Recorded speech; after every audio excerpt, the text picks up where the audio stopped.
Hello friends, আজি দুপৰীয়াৰ সাজত চিকেন বনালোঁ। চিকেনটো দেখিছেনে কি মজা কালাৰ হৈছে নহয়নে? আৰু ইয়াত দুপৰীয়াতে আজি চিকেন খালোঁ আৰু ইফালে গৰম পানী দিছোঁ। এনে নৰ্মেলি মই ঠাণ্ডা পানী দিওঁ। Chicken ready. আৰু ইফালে বেঙেনা চপ আজি ডাঙৰ ডাঙৰ পিচ কৰি বনাইছোঁ। ইয়াতে মই আটা আৰু নিজে বনোৱা অকণমান মছলা আৰু হালধি নিমখ সোৱাদ অনুযায়ী দি ধুনীয়াকৈ সানি ল'লোঁ।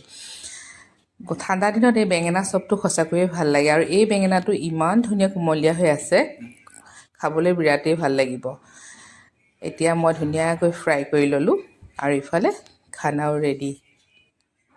চিকেন, বেঙেনা চপ আৰু অকণমান জলফাই আচাৰ আৰু বেলেগ আজি নবনালোঁ, যিহেতু চিকেন আছে বেলেগ ইমান নহ'লেও হয় নহয় জানো।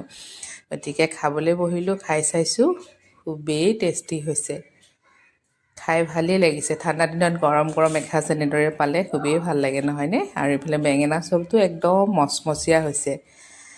আৰু বেঙেনাটো পিটিকাও ভাল লাগে পূৰা আৰু এনেকৈ চপো ভাল লাগে। গতিকে মোৰ ভিডিঅ'টো কেনে লাগিল জনাবলৈ নাপাহৰিব। বাই।